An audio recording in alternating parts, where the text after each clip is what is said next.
In today's lecture, we are going to discuss the top college in Hyderabad with management quota fee same as the convener quota.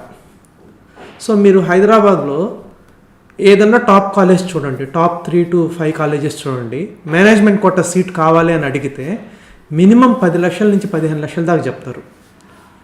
ఇది ఏ branch అయినా కానీ minimum 10-15 లక్షల దాకా ఉంటుంది top 3-5 colleges.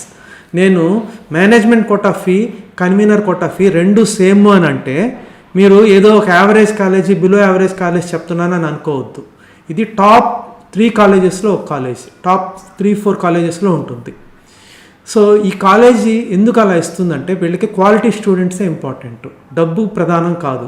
So డబ్బు కోసం కాకుండా క్వాలిటీ స్టూడెంట్స్ని తీసుకొని మంచి ఎడ్యుకేషన్ ఇవ్వాలనే ఉద్దేశంతో వాళ్ళు గత కొన్ని సంవత్సరాలుగా ఈ మేనేజ్మెంట్ కోటా ఫీ అని సేమ్ యాజ్ కన్వీనర్ కోటా ఫీగా పెడుతూ అడ్మిషన్స్ ఇస్తూ అద్భుతమైన ప్లేస్మెంట్స్, అద్భుతమైన రిజల్ట్స్ సంపాదిస్తూ ఉన్నటువంటి కాలేజ్ గురించి నేను చెప్తున్నాను. కొంతమందికి ఆల్రెడీ తెలిసి ఉంటుంది, తెలియకపోతే ఈ వీడియో పూర్తిగా చూడండి. సో ఆల్రెడీ నేను ఇంతకుముందు మేనేజ్మెంట్ కోటా అడ్మిషన్స్ ఏపీలో కానీ తెలంగాణలో కానీ ఎలా చేస్తారు, what is the criteria to take admission through management quota in any engineering college in both the Telugu states, అది నేను ఆల్రెడీ ఒక వీడియో చేశాను. ఒకవేళ మీరు ఆ వీడియో కనుక చూడకుండా ఉంటే మీరు ముందు ఆ వీడియో చూడండి, తర్వాత ఈ వీడియో చూడండి. ఆ వీడియో యొక్క లింక్ ఇక్కడ డిస్క్రిప్షన్లో ఇస్తున్నాను. సో అది చూసి తర్వాత ఈ వీడియో చూడండి. సో జస్ట్ ఒక హాఫ్ మినిట్ అసలు ఇంజనీరింగ్ కాలేజ్ అడ్మిషన్స్ అనేటివి మేనేజ్మెంట్ కోటాలో ఎలా చేస్తారు. So engineering college admissions management కోటాలో ఆల్రెడీ మనం తెలుసు A-B కేటగిరీలో చేస్తారు. సో ఏ కేటగిరీలో వచ్చేసి ఇంజనీరింగ్ కాలేజ్లో అడ్మిషన్స్ అనేటివి కన్వీనర్ చేస్తారు. ఇది త్రూ కౌన్సిలింగ్ జరుగుతుంది. సో ఇది కాలేజీకి ఏం సంబంధం లేదు, డైరెక్ట్గా ఎంసెట్ కౌన్సిలరు ఏ కేటగిరీని సీట్స్ అన్నీ కూడా ఫిల్ చేసి స్టూడెంట్స్కి ఆ లిస్ట్ ఇస్తారనమాట. సో దీంట్లో ఎంతమంది స్టూడెంట్స్ ఉంటారు అని అంటే ఇక్కడ 70% ఆఫ్ ద స్టూడెంట్స్ ఉంటారు. అంటే ఒక 100 సీట్లు ఉంటే 70% ఆఫ్ ద స్టూడెంట్స్ ఏ కేటగిరీలో త్రూ ఎంసెట్ కౌన్సిలింగ్ జరుగుతుంది. సో రిమైనింగ్ 30% అనేటివి బి కేటగిరీలో జరుగుతాయి.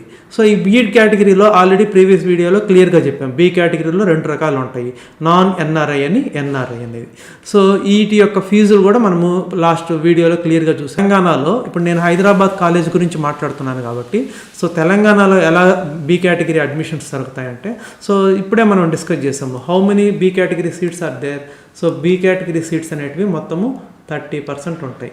So 30% of the seats B కేటగిరీలో ఉంటాయి. సో ఈ బి కేటగిరీలో ఉన్న సీట్స్ మనకి నాన్ ఎన్ఆర్ఐ కోటా కింద అయితే ఏ కేటగిరీలో ఆ కాలేజీ యొక్క ఫీజు ఎంత ఉంటుందో అదే ఫీజుకి ఇస్తారు నాన్ ఎన్ఆర్ఐ కోటా. అదే ఎన్ఆర్ఐ కోటా అయితే ఇది యాక్చువల్గా ఈ కోటా అనేది it is meant for NRI students అనమాట. వాళ్ళ కోసం చేసింది కాబట్టి డాలర్స్లో ఉంటుంది, $5,000 $5,000. సో జనరల్గా ఈవెన్ టాప్ కాలేజెస్ కూడా 3,50,000 లెక్కన తీసుకుంటారు. కానీ ఇప్పుడు డాలర్ రేట్ పెరిగింది కాబట్టి 4 lakhs తీసుకున్నా తీసుకోవచ్చు. సో అరౌండ్ 3,50,000 అనేది ఉంటుంది. సో ఇది సిబిఐటి నుంచి ఏ కాలేజ్ అయినా కానీ ఈ 2 ఫీజులు అనేటివి మేనేజ్మెంట్ కోటాలో ఈ 30% సీట్స్ ఈ రకంగా ఫిల్ చేస్తుంటారు. కానీ ఇప్పుడు మనం డిస్కస్ చేస్తున్నది ఏంటంటే ఏ టాప్ కాలేజీ ఈ ఎన్ఆర్ఐ కోటాని లేకుండా మొత్తం 30% సీట్స్ని, ఈ ఎన్ఆర్ఐ కోటా లేకుండా మొత్తం 30% సీట్స్ని ఓన్లీ ఏ కేటగిరీ ఫీజు తోటే ఇస్తారు. అంటే ఏ కేటగిరీలో 1,30,000 ఉందనుకోండి, ఈ బి కేటగిరీ 30% కూడా 1,30,000 ఉంటుంది. Are you getting my point? So that's what I'm saying. So in that college if 1,35,000 30,000 or 35,000 because ఇది టాప్ కాలేజ్ కాబట్టి ఫీజు అరౌండ్ 1,30,000 ఆ విధంగానే ఉంటుంది. సో 1,35,000 ఉందనుకోండి, అప్పుడు ఏ కేటగిరీలో ఉన్నటువంటి 70% సీట్స్ 1,35,000కి ఈ కన్వీనర్ ఫిల్ చేస్తారు. అదేవిధంగా బి కేటగిరీలో ఉన్నటువంటి 30% సీట్స్ని నాన్ ఎన్ఆర్ఐ కోటా కానివ్వండి ఆర్ ఎన్ఆర్ఐ కోటా కానివ్వండి మొత్తం 30%ని కూడా సేమ్ ఫీజుకి ఇచ్చేస్తారనమాట. ఈ కాలేజీలో top college, top most college. So ఆ కాలేజ్ ఏందనేది మనం డిస్కస్ చేద్దాం. అంటే మనకి ఇక్కడ in this college category B అంటే బోత్ ఎన్ఆర్ఐ కానీ నాన్ ఎన్ఆర్ఐ కానీ సపరేట్గా ఉండదు, అందరికి ఒకటే ఫీజు. ఏ కేటగిరీలో కౌన్సిలింగ్ ఫీజు ఎంతైతే ఉంటుందో బి కేటగిరీలో ఉన్నటువంటి the total 30% of the seats, the entire 30% of the seats. So B కేటగిరీలో ఉన్నటువంటి 30% ఆఫ్ ద సీట్స్ కూడా మనకి ఇదే ఫీజుకి ఇచ్చేస్తారు ఆ కాలేజీలో. సో అంటే మొత్తం 100% ఆఫ్ ద సీట్స్ ఆ కాలేజీలో ఒకే ఫీజుతో ఉంటాయి. కొంతమంది స్టూడెంట్స్ ఎక్కువ ఫీజు, కొంతమంది స్టూడెంట్స్ తక్కువ ఫీజు లేకుండా ఆల్ 100% ఆఫ్ ద స్టూడెంట్స్ ఒకే ఫీజుతో ఉంటారు, అది ఫీజు. సో ఇప్పుడు ఈ 30% సీట్స్ని ఏ విధంగా ఇస్తారు? సో ఇప్పుడు అవుతుంది. సో ఈ 30% సీట్స్ని ఏదైతే బి కేటగిరీలో ఉందో వాటిని ఈ 3 క్రైటీరియాతో ఫిల్ చేస్తారు. అంటే ఫస్ట్ జేఈ మెయిన్స్ ద్వారా ఫిల్ చేస్తారు. సో బి కేటగిరీలో ఉన్నటువంటి 30% సీట్స్ని జేఈ మెయిన్స్ ర్యాంక్ ద్వారా ఫిల్ చేస్తారు. సో ఈ యావరేజ్ కాలేజీలు, బిలో యావరేజ్ కాలేజీలు ఏం చేస్తాయంటే అవి జేఈ మెయిన్స్ క్వాలిఫై కాకపోయినప్పటికీ కూడా వాళ్ళ ర్యాంక్ 3 లక్షలు ఉన్న 4 లక్షలు ఉన్న జేఈ మెయిన్స్ ర్యాంక్ ఉంది కాబట్టి ఇచ్చేస్తుంటారు. బట్ ఇది టాప్ కాలేజ్ కాబట్టి జేఈఈ మెయిన్స్ క్వాలిఫై అయిన వాళ్ళకి మాత్రమే ఇస్తారు. జాగ్రత్తగా గుర్తుపెట్టుకోండి, అన్ని కాలేజీలాగా కాదు ఇది, because it is top most college. So if you haven't qualified in JEE Mains qualify కాలేదనుకోండి, అప్పుడు మీ ఎంసెట్ ర్యాంక్ ద్వారా మీరు అప్లై చేసుకోవచ్చు. But preference will be given to JEE Mains candidates because ఇవి బి కేటగిరీ సీట్స్. సో ఇవి ఏంటివి? ఇవి మేనేజ్మెంట్ కోటా అంటే ఏంటి? ఇవన్నీ కూడా బి కేటగిరీ సీట్స్ అనమాట. సో బి కేటగిరీ సీట్స్ కాబట్టి ఈ బి కేటగిరీ సీట్స్లో మీకు ఆల్రెడీ తెలిసి ఉంటుంది, బి కేటగిరీ సీట్స్లో రిజర్వేషన్స్ అనేటివి ఉండవు. నో రిజర్వేషన్స్, లోకలా నాన్ లోకలా లేకపోతే బీసీనా ఎస్సీనా ఎస్టీనా అవన్నీ కూడా రిజర్వేషన్స్ ఉండవు. ఇవి మేనేజ్మెంట్ కోటా సీట్స్ కాబట్టి. సో జేఈ మెయిన్స్ ర్యాంక్ ఉంటే చాలు.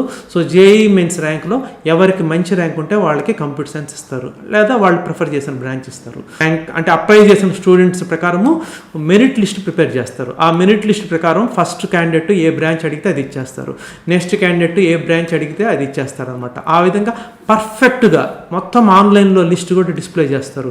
మీకు ఏమాత్రము సందేహం లేదు. ఈ కాలేజీ చేసినంత ట్రాన్స్పరెంట్గా అడ్మిషన్స్ నాకు తెలిసి ఏ కాలేజీలో కూడా ఉండదు, అంత పర్ఫెక్ట్గా ఉంటుంది sir. They want just quality students, అందుకోసం అనమాట ఇదంతా. సో నౌ సెకండ్, దాని తర్వాత what is the criteria? So second criteria ఏంటంటే EAMCET. So JEE Mains qualify అయిన స్టూడెంట్స్ గన సరిపోకపోతే అన్ని 30% సీట్స్కి అప్పుడు ఎంసెట్ ర్యాంక్కి వస్తారు. సో జనరల్గా ఎంసెట్ ర్యాంక్ ద్వారా సివిల్ బ్రాంచ్ కానీ ఆర్ మెకానికల్ కానీ రావచ్చు. ఈ టాప్ బ్రాంచెస్ సర్క్యూట్ బ్రాంచెస్ అంటారు. సర్క్యూట్ బ్రాంచెస్ అంటే ఎలక్ట్రానిక్స్ కానివ్వండి, ఇన్ఫర్మేషన్ టెక్నాలజీ కానివ్వండి, లేకపోతే కంప్యూటర్ సైన్స్ కానివ్వండి, ఇవన్నీ జేఈ మెయిన్స్ ఉంటేనే ఈ కాలేజీలో సీట్ వస్తుంది. లేకపోతే మీకు కంప్యూటర్ సైన్స్ ఐటీ మాత్రమే చేరాలనంటే జేఈ మెయిన్స్ క్వాలిఫై కాకపోతే మీరు అప్లై చేయాల్సిన అవసరం లేదు. నేను గత కొన్ని సంవత్సరాలుగా చూస్తున్నాను కాబట్టి చెప్తున్నాను. సో నెక్స్ట్ సెకండ్ దేని ద్వారా ఫిల్ చేస్తారు? సెకండ్ వచ్చేసి ఎంసెట్ ద్వారా ఫిల్ చేస్తారు. So JEE Mains candidates counselling అయిన తర్వాత జనరల్గా పక్క రోజు ఎంసెట్ క్వాలిఫై అయిన వాళ్ళని పిలుస్తారు. సో ఎంసెట్ క్వాలిఫై అయిన వాళ్ళని అగైన్ మళ్ళీ ఫస్ట్ ర్యాంక్ నుంచి ఎవరైతే అప్లై చేస్తున్నారో వాళ్ళ యొక్క మెరిట్ లిస్ట్ ప్రకారం పిలుస్తారు. సో నీకు జేఈ మెయిన్స్ 1,00,000 ర్యాంక్ వచ్చిన క్వాలిఫై అయ్యి ఒకవేళ 1,00,000 ర్యాంక్ వచ్చిన ఎంసెట్లో 100 ర్యాంక్ వచ్చినా నీకు 1,00,000 ర్యాంక్ ఉన్నటువంటి జేఈ మెయిన్స్ ర్యాంక్ ద్వారానే నీకు ముందు అడ్మిషన్ దొరుకుతుంది. అందుకని జేఈ మెయిన్స్ ప్రతి ఒక్కళ్ళు ర్యాంకు ఇక్కడ యూటిలైజ్ అవుతుంది. ఒకవేళ ఎన్ఐటీలో ఐఐటీలో జేఈ మెయిన్స్ ర్యాంక్ ఉపయోగపడకపోయినప్పటికీ, మీరు సీట్ రాకపోయినప్పటికీ, ఇక్కడ మాత్రము ఈ కాలేజీలో సేమ్ కన్వీనర్ కోటా ఫీజు తోటి వస్తుంది. So after that so EAMCET rank ద్వారా మెరిట్ లిస్ట్ ప్రిపేర్ చేసి ఆ మిగిలిన బ్రాంచెస్ని ఇస్తారు. సో ఇవి కూడా ఏవైనా సీట్స్ మిగిలితే అప్పుడు క్రైటీరియా ఏంటంటే ఇంటర్ మార్క్స్ ద్వారా ఇస్తారు. కానీ నాకు తెలిసి గత 10 సంవత్సరాలుగా నేను చూస్తున్నాను, ఇంటర్ మార్క్స్ ద్వారా ఈ కాలేజీలో మేనేజ్మెంట్ కోటా చేరిన వాళ్ళు లేరు. అదే మీకు ఇంటర్ మార్క్స్ ద్వారా చేరాలని అంటే మిగతా కాలేజీల్లో నాన్ ఎన్ఆర్ఐ కోటా ద్వారా వెళ్ళండి. అందుకని ఇంతకు ముందు చెప్పినట్టు వీడియో చూడండి. ఇక్కడ నాన్ ఎన్ఆర్ఐ కానీ ఎన్ఆర్ఐ కానీ మొత్తం 30% of the seats which are management quota seats ఈ మెయిన్స్ ఎంసెట్ ద్వారానే అయిపోతాయి. మెయిన్స్ ద్వారా అయితేనే మీకు కంప్యూటర్ సైన్స్ కానివ్వండి, ఐటీ కానీ అవి వస్తాయి. సో ఇప్పుడు మీరు ఎంతోసేపటి నుంచి ఎదురు చూస్తున్నటువంటి ఆ కాలేజ్ పేరు చెప్తాను. It is none other than Vasavi college of engineering. ఇది టాప్ 2-3 కాలేజెస్లో ఉంటుంది, Vasavi college of engineering. So ఇది వెరీ గుడ్ కాలేజ్. అడ్మిషన్స్ మీకు జనరల్గా కంప్యూటర్ సైన్స్ అయితే 1000-2000 లోపలే అయిపోతుంటుంది ఎంసెట్ ర్యాంక్ ద్వారా. ఏ కేటగిరీకి అయితే, ఏ కేటగిరీలో రాని వాళ్ళు ఏదో వేరే కాలేజీల్లో పోయి మెకానిక్లో వేరేది లేకపోతే ఎలక్ట్రానిక్స్ చేరేది బదులు మీరు గన ఆ 1,30,000 పెట్టుకోగలిగితే మెయిన్స్ ర్యాంక్ గన 50,000, 60,000 గన ఉన్నదంటే మీకు ఈ కాలేజీలో కంప్యూటర్ సైన్స్ లేదా 70,000 వరకు ఐటీ వచ్చే ఛాన్స్ ఉంది. అందుకని ఈ కాలేజ్ ప్రిఫర్ చేయడం అనేది నేను ఇస్తున్న suggestion. Very good college. So ఈ కాలేజ్ గురించి కూడా ఆల్రెడీ చెప్పాను. మీరు క్లియర్గా you can go through the website or you can visit the college and or discuss with సీనియర్స్తో డిస్కస్ చేసి మీరు డెసిషన్ అనేది తీసుకోండి. Excellent placements. అసలు ఆల్మోస్ట్ నేను అదే చెప్తుంటాను, ఈ కాలేజీ ఆల్మోస్ట్ ఎన్ఐటీతో కంపారబుల్ అనమాట ఈ కాలేజీ. సో చూడండి, ఇప్పుడు ఈ ఇయర్ యొక్క ప్లేస్మెంట్స్ ఇస్తాను, మీరే చూడండి. ఎన్ఐటి